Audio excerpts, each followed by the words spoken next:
జాతీయ స్థాయిలో రాజకీయంగా జాతీయ స్థాయిలో ఎన్నికల బరిలో రెండు పార్టీలే రాజకీయంగా పనిచేస్తున్నాయి. అందులో ప్రధానంగా రెండు పార్టీలు అంటే ఒకటి కాంగ్రెస్ పార్టీ, సోనియా గాంధీ రాహుల్ గాంధీ గారి యొక్క నాయకత్వంలో కాంగ్రెస్ పార్టీ జాతీయ స్థాయిలో పనిచేస్తున్నది.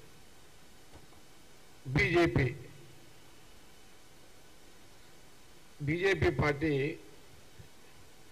ఎవరు ప్రధానమంత్రి ఉంటే పర్మనెంట్గా వాళ్ళ దాంట్లో ఉండదు. అట్లా ఇక్కడ కాంగ్రెస్ పార్టీలో ఎవరు ప్రధానమంత్రులు ఉన్నా కాంగ్రెస్ పార్టీ నాయకత్వం ఎప్పుడు సోనియా గాంధీ రాహుల్ గాంధీ గారు, భవిష్యత్తులో రాను రాను ప్రియాంక గాంధీ గారు, ఇప్పుడు మా ఏఐసిసి అధ్యక్షుడు ఖార్గే గారు. బీజేపీ ప్రభుత్వం వస్తే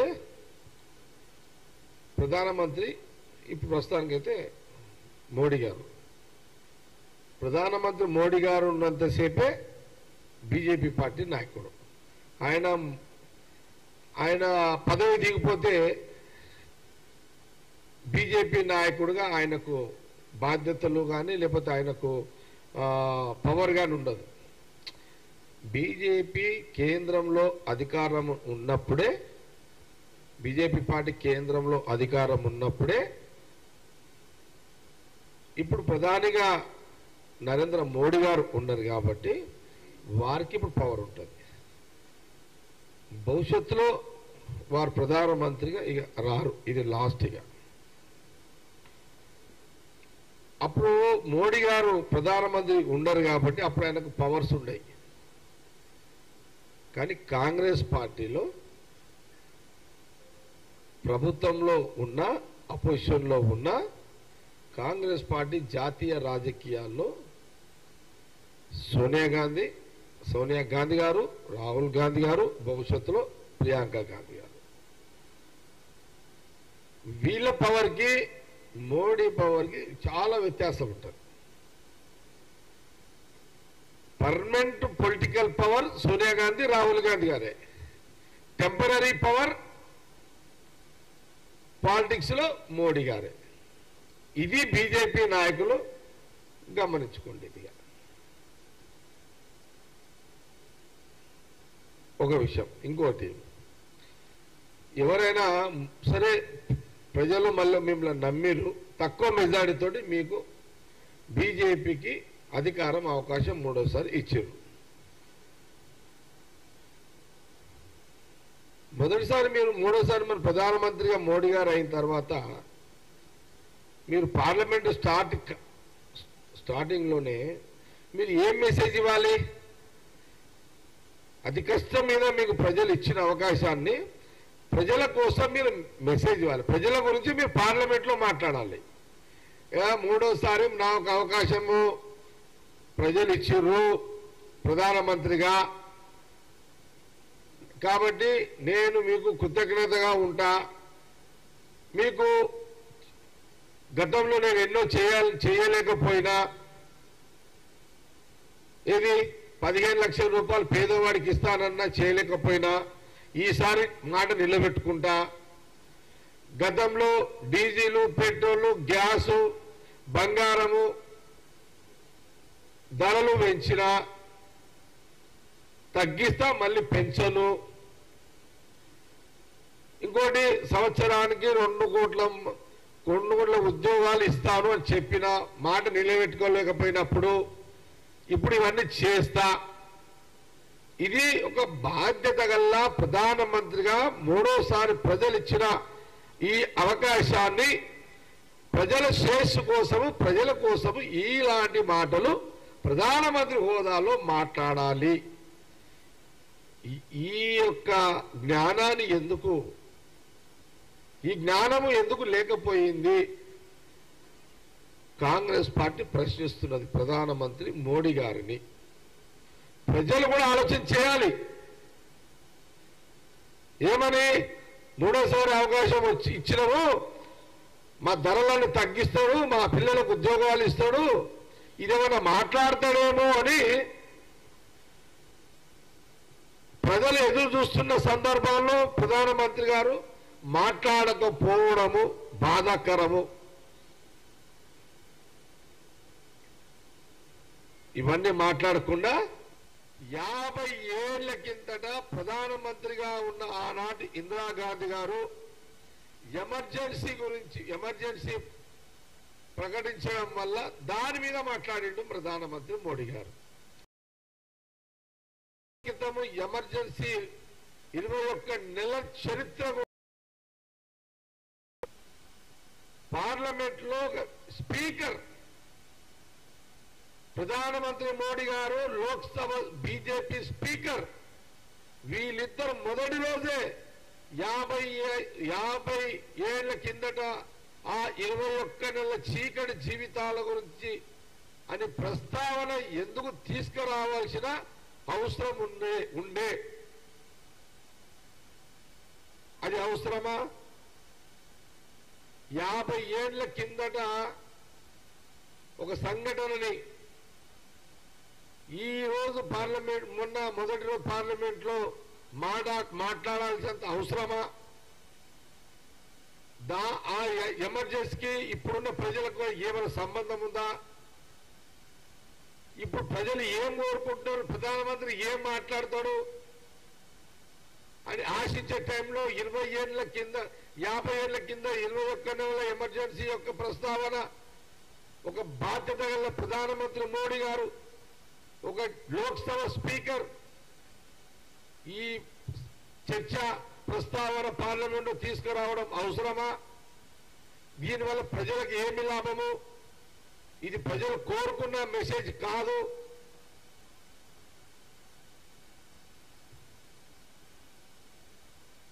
ఈ జ్ఞానం లేకపోవడం బాధాకరం బీజేపీ పార్టీకి. అందుకే ఈ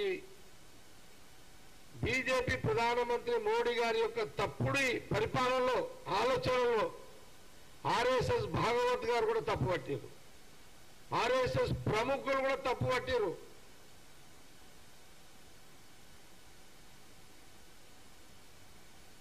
అయితే ఒక ప్రశ్న కాంగ్రెస్ పార్టీ అడుగుతున్నది, 21 నెలల ఎమర్జెన్సీ గురించి నువ్వు మాట్లాడినావు, అవసరం లేకుండా మాట్లాడినావు, కానీ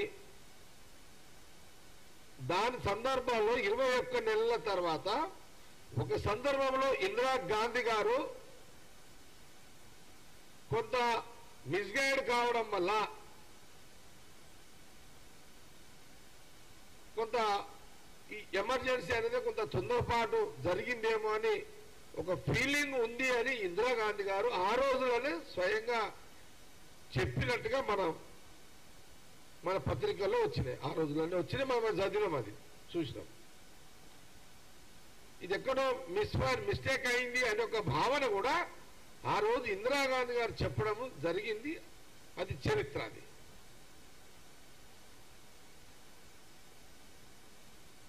దాని తర్వాత ఇందిరాగాంధీ గారు దిగిపోవడం జరిగింది. తర్వాత అన్ని రాజకీయ ఏది జనసంఘ్, జనతా పార్టీ జనసంఘ్ పరిపాలన గవర్నమెంట్ వచ్చింది, మళ్ళీ ఎన్నికలు వచ్చినాయి. 1980లో ఎన్నికలు వచ్చినాయి. అప్పుడు వచ్చినప్పుడు మన మొత్తము పార్లమెంటు సీట్లు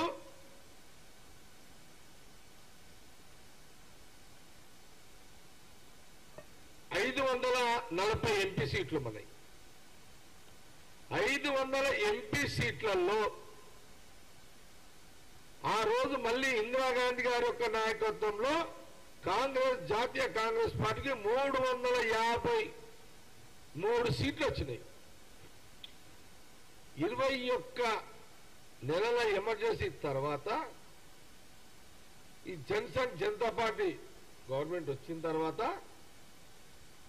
వాళ్ళు కొట్లాడుకొని పడిపోయిన తర్వాత మళ్ళీ ఎన్నికల్లో ఇందిరాగాంధీ గారి నాయకత్వంలో 353 సీట్లు బంపర్ మెజార్టీ ఎంపీలను ఇచ్చిన చరిత్ర భారతదేశ ప్రజలకు.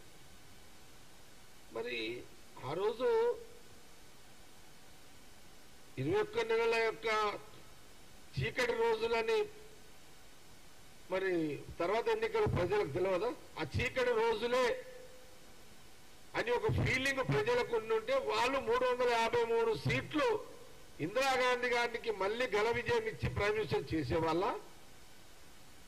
అంటే ప్రజలు దాన్ని వదిలేశారు, జరుగుతుంటేనే వదిలేశారు. ఆ రోజు ఆనాటి ప్రజలకున్న జ్ఞానము ఈ రోజు ప్రధానమంత్రి మోడీ గారికి, స్పీకర్ గారికి ఎందుకు లేదు అని ప్రశ్నిస్తున్నది కాంగ్రెస్ పార్టీ. సరే, ఇది అయిపోయింది. ఓకే, ఎమర్జెన్సీ కాలంలో Atal Bihari Vajpayee, LK Advani, George Fernandes వీళ్ళందరూ కూడా అరెస్ట్ అయ్యారు కదా. అయిన తర్వాత ఇదే అటల్ బిహారీ వాజ్పేయి గారు కూడా ఆ రోజు కూడా ఎమర్జెన్సీని ఇందిరాగాంధీ గారు తీసుకుని నిర్ణయాన్ని వ్యతిరేకించారు. కానీ తర్వాత మళ్ళీ ప్రధానమంత్రిగా అయిన తర్వాత 80 తర్వాత ప్రధానమంత్రిగా అయిన తర్వాత వ్యతిరేకించారు. కానీ అంతకుముందు ఏది ఎమర్జెన్సీ కంటే ముందు బంగ్లాదేశ్ పాకిస్తాన్ ఒకే దేశం, బంగ్లాదేశ్ పాకిస్తాన్ ఒకే దేశం. ఆ రోజు ఇందిరాగాంధీ గారు పాకిస్తాన్ మీద యుద్ధం చేసి పాకిస్తాన్ నుంచి బంగ్లాదేశ్ని సపరేట్ చేసి సపరేట్ దేశం చేసి ఆ సందర్భంలో పాకిస్తాన్ ఓడగొట్టిన సపరేట్ పాకిస్తాన్ నుంచి బంగ్లాదేశ్ సపరేట్ చేసినందుకు ఆ రోజు నిండు సభలో పార్లమెంటు సభలో అదే అటల్ బిహారీ వాజ్పేయి గారు వారు ఎంపీగా మరి వారు అప్పుడు జనతా పార్టీ వారు ఎంపీగా మరి వారు ఇందిరాగాంధీ గారిని ఏమన్నారు? ఈమె ఇందిరాగాంధీ దుర్గామాత లాంటి యొక్క మహనీయురాలు, అలాంటి శక్తి గల గొప్ప వ్యక్తి ఇందిరాగాంధీ గారు అని దుర్గమ్మ తల్లి లాగా ఆమెని నుంచి పొగిడినటువంటి వ్యక్తి అటల్ బిహారీ వాజ్పేయి గారు ఇందిరాగాంధీ గారి నుంచి.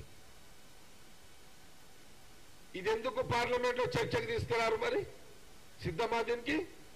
ఎమర్జెన్సీ గురించి మాట్లాడే స్పీకర్ గారు మోడీ గారు మరి బంగ్లాదేశ్ లో ఉన్న పాకిస్తాన్ లో బంగ్లాదేశ్ విడదీసి వాజ్పేయి గారు దుర్గామాతగా భావించినటువంటి ఈ చర్చని పార్లమెంట్ లో బీజేపీ తీసుకురాగలుగుతుందా? ఇది కాంగ్రెస్ పార్టీ అడుగుతున్నారు.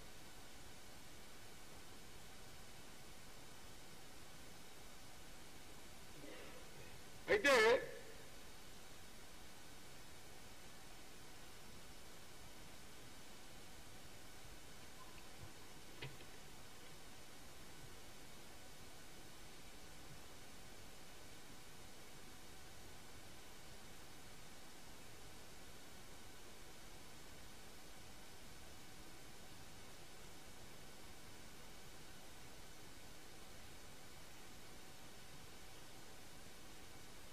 మరి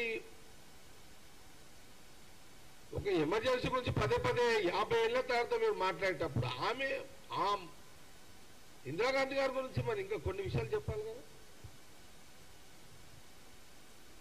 బ్యాంకులను ప్రజల మధ్యలో ఉండాలి, గ్రామీణ ప్రాంతంలో పట్టణ ప్రాంతంలో రైతులకు కానీ ప్రజలకు కానీ పేదవాళ్లకు బ్యాంకులు అందుబాటులో ఉండాలని జాతీయం చేసిన యొక్క మహాను నాయకురాలు ఆ రోజు ప్రధానమంత్రిగా ఇందిరాగాంధీ గారే కదా.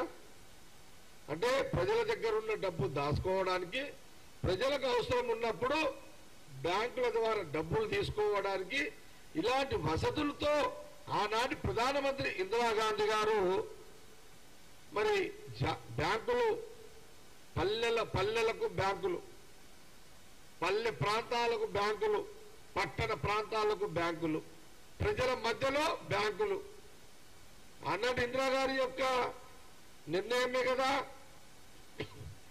మరి దీని గురించి ఎందుకు లోక్సభలో నిన్న స్పీకర్ గారు చర్చకు తీసుకురాలేదు అని కాంగ్రెస్ పార్టీ అడుగుతున్నది. మరి ఇందిరాగాంధీ గారు ఇట్లా పరిపాలించింది. కానీ మోడీ గారు ఏం చేశారు?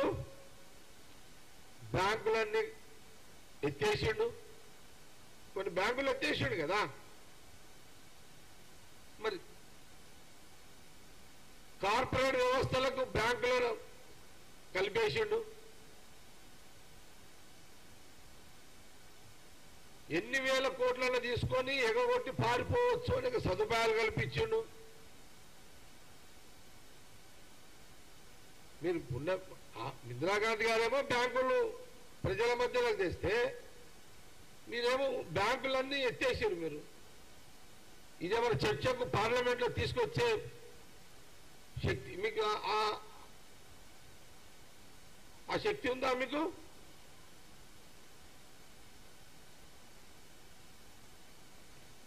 ఇప్పుడు ఆనాడు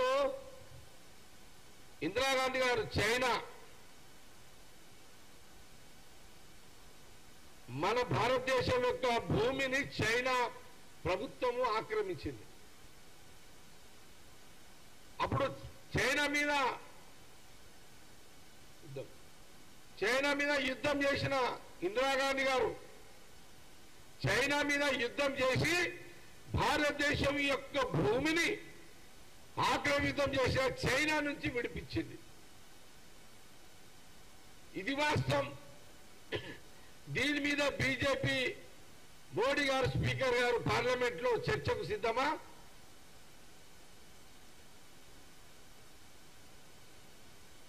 జవాబు ఉందా దీనికి? ఇప్పుడు మళ్ళీ ప్రధానమంత్రి మోడీ గారు అయిన తర్వాత మళ్ళా కబ్జాలకు పోయింది భూమి. మరి చైనా మీద నువ్వు ఎందుకు ఆ భూమిని అనాదేమో చైనా భారతదేశం యొక్క భూమి చైనా ఆక్రమిస్తే ఇందిరాగాంధీ గారు యుద్ధం చేసి భూమిని వాపసు వచ్చింది. నువ్వు ప్రధానమంత్రి అనగా మళ్ళా చైనా ఆక్రమిస్తే నువ్వు ఎందుకు ఆ భూమిని వాపసు వస్తలేవు? దీని మీద పార్లమెంట్లో ఎందుకు చర్చ చేస్తలేవు? ఇది కాంగ్రెస్ పార్టీ అడుగుతున్నది.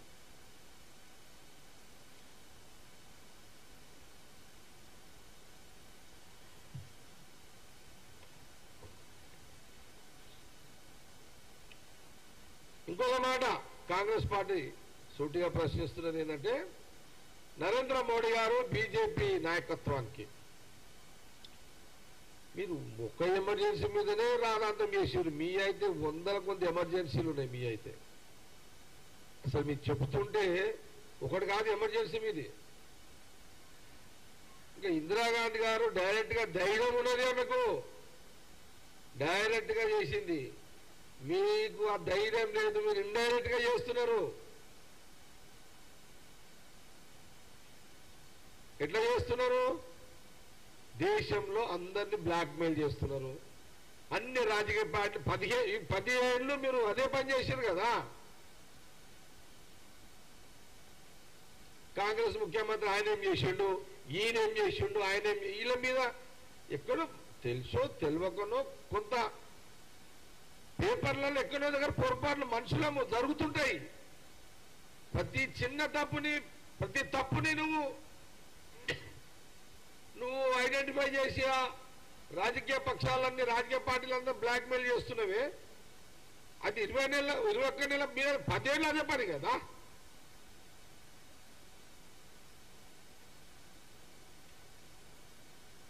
పేపర్ల ప్రకటన వస్తే ఈడీ వస్తుంది, బీజేపీని ఎవరైనా తిడితే ఈడీ వస్తుంది, బీజేపీని తిడితే ఐటీ వస్తుంది, బీజేపీని తిడితే సిబిఐ వస్తుంది. ఇది రోజు టెన్షన్లే కదా. ఇందిరాగాంధీ గారు కమ్సే కమ్ 21 నెలలు పెట్టింది, కానీ మీరైతే రోజు ఎమర్జెన్సీనా? రోజు చీకటి రోజులేవండి, నిద్ర కూడా పడతలేవు లీడర్లకు సరిగ్గా. అయితే అట్లా బ్లాక్మెయిల్ చేస్తున్నారు. ఒక ప్రశ్న అడుగుతున్నాం మేము కాంగ్రెస్ పార్టీ. నరేంద్ర మోడీ గారు గుజరాత్ ముఖ్యమంత్రిగా ఉన్న సమయంలో ఫిబ్రవరి 27, 2002 గోద్రా అల్లర్లు జరిగాయి. 23 ఏళ్లు దాటింది.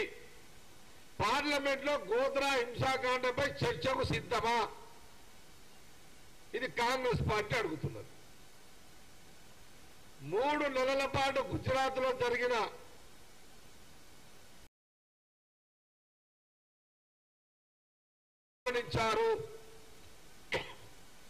మోడీ సీఎంగా ఉండి అత్యంత భారీ హింస జరిగింది.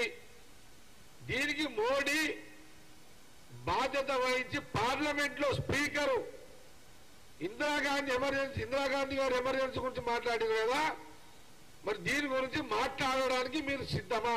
ఆ దమ్ము మీకు ఉన్నదా? గోద్రా అల్లర్లో 2000 మంది చనిపోయిన సంఘటన మీద పార్లమెంట్ లో మాట్లాడే ఒక ఆ ధైర్యము స్పీకర్ కి, లోక్సభ స్పీకర్ కి నరేంద్ర మోడీ గారికి ఉందా? ఇది కాంగ్రెస్ పార్టీ అడుగుతుంది.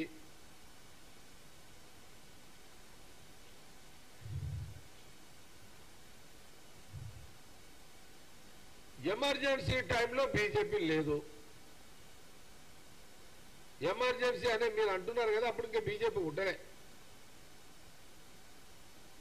బీజేపీ పుట్టింది ఎప్పుడు రాజకీయంగా 1980వ సంవత్సరంలో. ఆ రోజు అంతకుముందు ఉన్నది ఎవరు? జనతా పార్టీ, జనసంఘ్, జయప్రకాష్ నారాయణ గారు, ఇంకా మహానుభావులు వాళ్ళందరూ, కాదని అంటలేం. వాజ్పేయి గారు, అద్వానీ గారు, జార్ఖండ్ ఫెర్నాండెస్, ఆ రోజు సిద్ధాంతాలు, వాళ్ళ సోషలిస్టు ఈ భావాలు ఇవన్నీ జరిగినాయి, ఇవన్నీ ఉన్నాయి. కాంగ్రెస్ పార్టీ ఏమంటుందంటే బీజేపీకి గతం లేదు, చరిత్ర లేదు.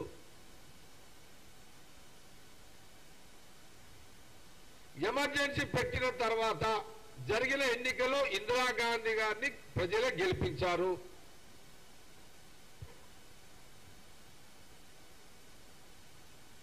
ఈ ఎమర్జెన్సీ అనేది పక్కకు పెడితే 10 ఏళ్లుగా దేశంలో మోడీ పాలన అంతా అప్రకటిత ఎమర్జెన్సీ. ఇది నిజమే కదా?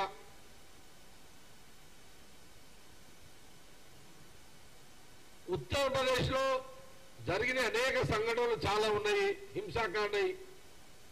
గోద్రా అల్లర్ల గురించి మీకు చాలా స్పష్టంగా చెప్పిన. రైతు నల్ల చట్టాలు తెచ్చి కాల్చి చంపింది మోడీ గారే కదా. ప్రధానమంత్రి గారు మోడీ గారు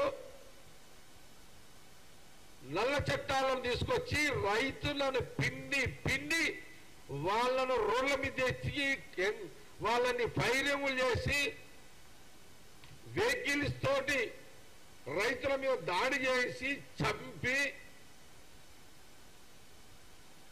మరి ఈ చర్చకు నరేంద్ర మోడీ గారు, ప్రధానమంత్రి గారు, స్పీకర్ గారు లోక్సభ మాట్లాడతారా?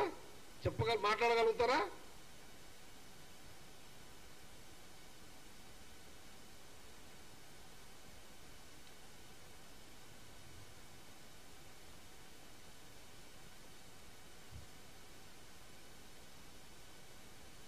దేశభక్తులని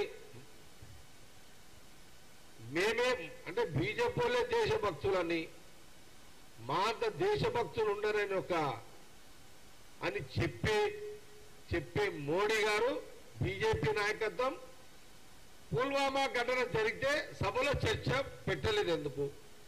పుల్వామా సంఘటన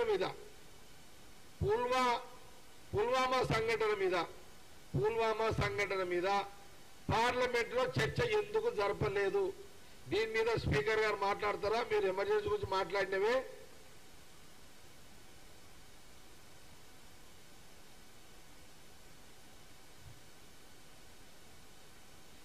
అందుకే దేశ చరిత్ర తెలుసుకోండి.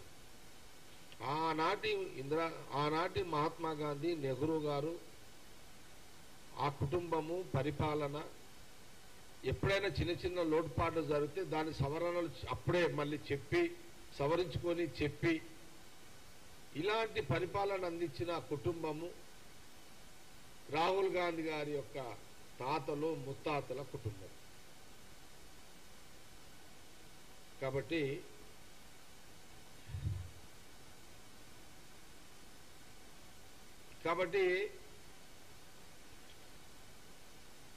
ఒక శక్తివంతురాలైన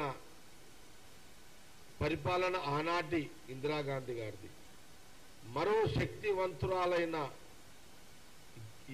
ఈ యొక్క దేశంలో నాయకురాలు సోనియా గాంధీ గారు. ఇది కాంగ్రెస్ పార్టీ చరిత్ర. ఆ కుటుంబంలో పుట్టిన ఆదర్శాలతో పుట్టిన మహానాయకుడే రాహుల్ గాంధీ గారు. ఇది ఎవరికి ఇష్టమున్నా అందరూ అందరికీ ఉంటుంది. ఇష్టం లేని కూడా ఒప్పుకోవాల్సిందే. ఇది మీడియాలో ఒప్పుకోకపోయినా సాటుగానే చెప్పుకోవాల్సిందే. కాబట్టి ఈ ప్రెస్ మీట్లో మా ఉద్దేశం ఏంటంటే, మీరు ఒక ఎమర్జెన్సీ గురించి మాట్లాడితే మీరు 100 ఎమర్జెన్సీల పరిపాలన అందిస్తున్నారు అని మేము కాంగ్రెస్ పార్టీ మాట్లాడాల్సి వస్తుంది. ఇది కొట్టు ఇప్పుడు అన్నది కొట్టు.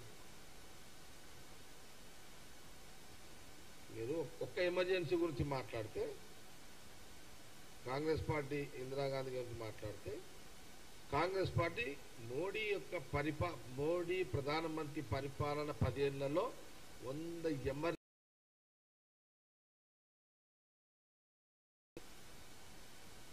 జరిగిందని మా యొక్క భారత్ ప్రజలకి అభిప్రాయం. కాంగ్రెస్ పార్టీ అభిప్రాయమే కాదు. కాంగ్రెస్ పార్టీ అంటే ప్రజలంటే Congress party. Okay, thank you.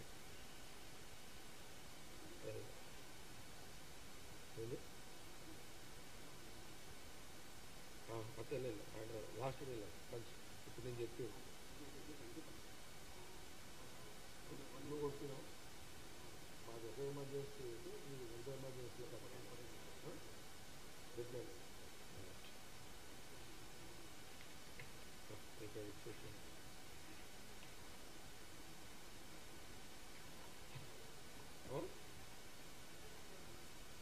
ఎంత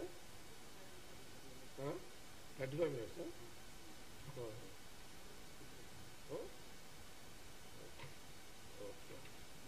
ఇది వసూలు ఇవన్నీ ఆడున్నాయి. మొన్న మాట్లాడి నాకు ఈ బండ్ల కూర్చున్నాక ఫోటో చేసి, ఇది ఇంపార్టెంట్, పడేయద్దు ఇవన్నీ. ఓకే, చెప్పు.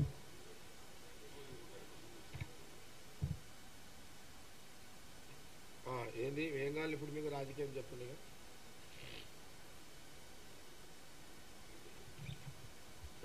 పిసిసి లేదు. జగ్గారెడ్డిగా నేను చాలా క్లియర్గా ఉన్నా.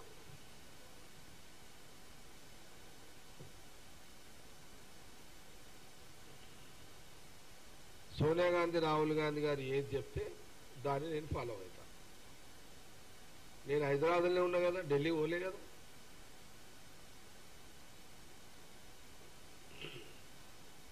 హైదరాబాద్లో ఉన్నా, ఈరోజు మీ మధ్యలోనే ఉన్నా. కాకపోతే నేను సోనియా గాంధీ రాహుల్ గాంధీ గారు వాళ్ళు తీసుకునే నిర్ణయం కరెక్ట్గానే ఉంటుంది. అది దాన్నే జగ్గారెడ్డి ఫాలో అవుతాడు. పిసిసి వాళ్ళు ఎవరిని ఇచ్చినా, గతంలో రేవంత్ రెడ్డి గారిని పిసిసి ఇచ్చారు. ఇయ్యంగానే రేవంత్ రెడ్డి ఫాలో కాలేము. ఇప్పుడు ఎవరిని ఇచ్చినా అదే ఫాలో అవుతా. నేను హైదరాబాద్లోనే ఉన్నా, నేనైతే పైరవ్ చేస్తలేదు. మీకు క్లారిటీ ఉంది కదా. ఇదైతే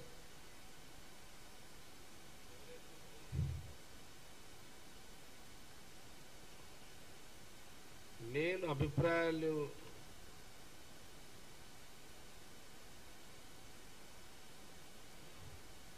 చెప్పే ప్రోటోకాల్లో నేను లేను. ఒకటి, ఎవరైనా బాగానే ఉంటుంది. ఎవరైనా ఆ కుర్చీ నడిపిస్తుంది. పిసిసి కుర్చీ ఆటోమేటిక్ నడిపిస్తుంది.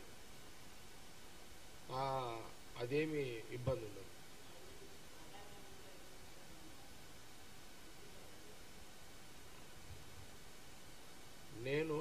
నేనేం చెప్తుంది తెలుసా, గాంధీ భవన్లో అటెండర్ పోస్ట్ ఇచ్చినా చేస్తాను. అది పెట్టుకోండి, అర్థమైందా? ఇది సీరియస్, నేనేమి మీకు జోక్ చేస్తలేదు. సోనియా గాంధీ, రాహుల్ గాంధీ గారు, జగ్గారెడ్డి ఒక 2 ఏళ్ళు నువ్వు గాంధీ భవన్ అటెండర్గా డ్యూటీ చేయాలంటే కూడా చేస్తాను.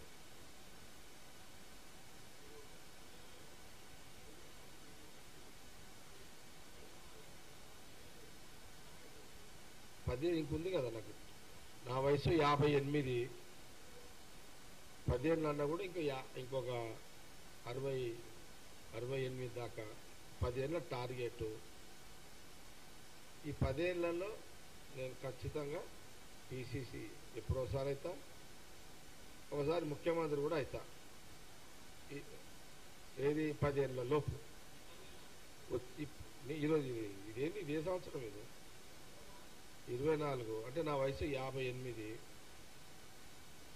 మొన్న దసరా, అక్టోబర్ దసరా, మొన్న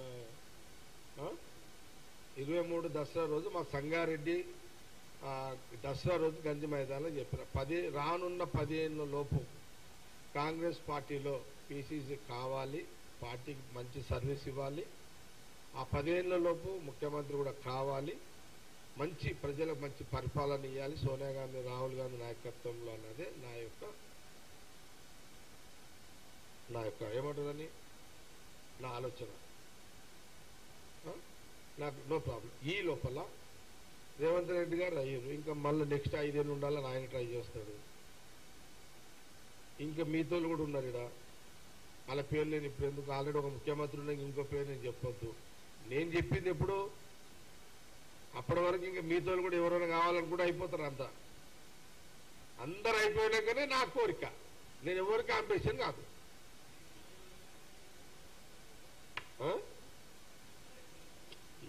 మరీ డీటెయిల్ వద్దు, చెప్తున్నా. ఎందుకంటే ఎవరికి ఇబ్బంది ఉంటుంది. మా కాంగ్రెస్ పార్టీలో పిసిసిలు కావాలనుకున్న వాళ్ళు ఎవరైనా అవుతారు. ఇప్పుడు చూడు, మీరు టీవీలు చూస్తున్నాం, మీరు అట్లా మహేష్ గౌడ్ది నడుస్తున్నది, మదియాస్ గౌడ్ది నడుస్తున్నది, బలరాం నాయక్ పేరు వస్తుంది అనుకున్నారా, బలరాం నాయక్ నడుస్తున్నది. సురేష్ శెట్టి గారి పేరు వస్తారు అనుకున్నారా, సురేష్ శెట్టి గారిది నడుస్తున్నది.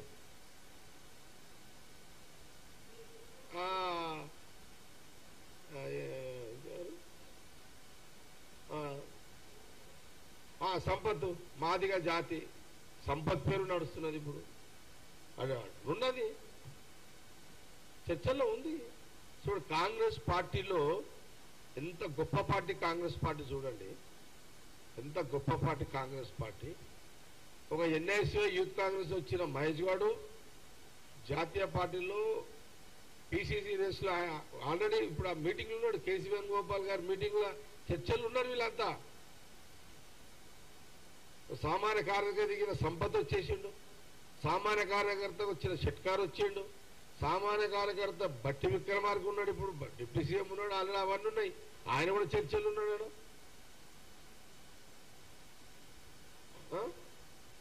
ఇంకెవరు, మదియాసి గౌడ్ గారు, ఆయన ఒక అట్లా. నేను ఏమంటున్నంటే కాంగ్రెస్ పార్టీ ఇంత గొప్ప పార్టీ, ఇలాంటి చర్చ ఈ దేశ రాజకీయాల్లో ఇలాంటి అవకాశాలు ఎస్సీ, ఎస్టీ, బీసీ, మైనార్టీలో కూడా ఏమైనా క్లెయిమ్ చేస్తే వాళ్ళకు కూడా అక్కడ చర్చలు ఉంటారు. ముస్లిమ్స్ కూడా చూడండి, ఇంత గొప్ప పార్టీలో ఇంతమంది పిసిసిలు దాదాపు 10 మంది చర్చ జరుగుతుంది. ఈరోజు ఎలక్ట్రానిక్ మీడియా, ప్రింట్ మీడియా, ఈరోజు చూడండి వార్తల మీద వార్తలు, బ్రేకింగ్ల మీద బ్రేకింగ్లు. సామాన్య కార్యకర్తల నుంచి వచ్చిన నాయకులుగా ఎదిగి పిసిసి రోజులో ఉండడం అంటే మామూలు మాట కాదు. ఇప్పుడు బీజేపీ ఉంది, బీజేపీ బీజేపీలో ఇలాంటి స్వతంత్రం ఉంటుందా? ఎవరైనా కేం చేస్తారో పేరు వస్తారు ఎవరికైనా? నాకు ఈ మనసులో ఈ కోరిక ఉంది అని ఎవరైనా బీజేపీలో నేను ప్రెసిడెంట్ అని చెప్పుకోగలుగుతారా? బీజేపీ పార్టీలో బీఆర్ఎస్ లో అసలు బీఆర్ఎస్ లో ఉండదు. ఎందుకంటే అదే ఆయనే రాజు, ఆయనే మంత్రాడా. మరి సమస్త కులాలకు పిసిసి ప్రెసిడెంట్ అయ్యే అవకాశం ఎక్కడుంది? ఒక కాంగ్రెస్ పార్టీలో ఉంది. అది సోనియా గాంధీ, రాహుల్ గాంధీ గారి యొక్క నాయకత్వంలో.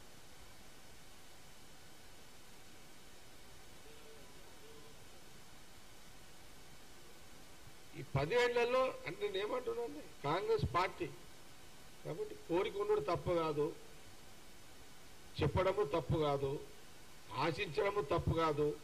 నాకు కొంత నేను ఒక విజన్ మీద ఉన్నా. చాలా చాలా నా పుట్టుక కాడి నుంచి ఇప్పటి వరకు నేను పుట్టిన కుటుంబము, నేను పెరిగిన వాతావరణము, నాకు అన్నిటి మీద ఒక ఆలోచన ఉంది. అది ఎప్పుడు నేను చేయగలుగుతా. అందుకే నేను కాంట్రవర్సీలో లేను. ముఖ్యమంత్రిగా రేవంత్ రెడ్డి గారు ఈ 5 ఏళ్ళు మళ్ళా ఆయన 5 ఏళ్ళు ఉన్న ట్రై చేస్తాడు, తప్పు కాదు. మీతో కూడా ట్రై చేస్తారు కదా. మళ్ళా మన బీసీలు, ఎస్సీలు, ఎస్టీలు వాళ్ళు కూడా ట్రై చేస్తారు. వాళ్ళందరూ అయినాకనే లాస్ట్కి నేను ఎక్కడ కూడా నో కాంట్రవర్సీ, ఎవరితో ఏం లేదు. నా పాలసీ ఒకటే, నా జోలికి ఎవరు రావద్దు, నేను నువ్వు జోలికి పోను. ఎవడన్నా నా జోలికి వస్తే ఎవరిని ఇడవా.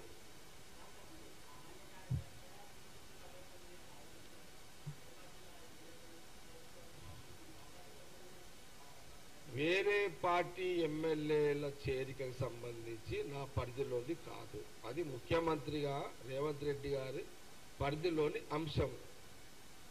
రాజకీయంగా వారి ఆలోచనలు ఏముంటాయో దాన్ని బట్టే, వారి యొక్క వ్యూహాలను బట్టే అది నడుస్తుంటుంది.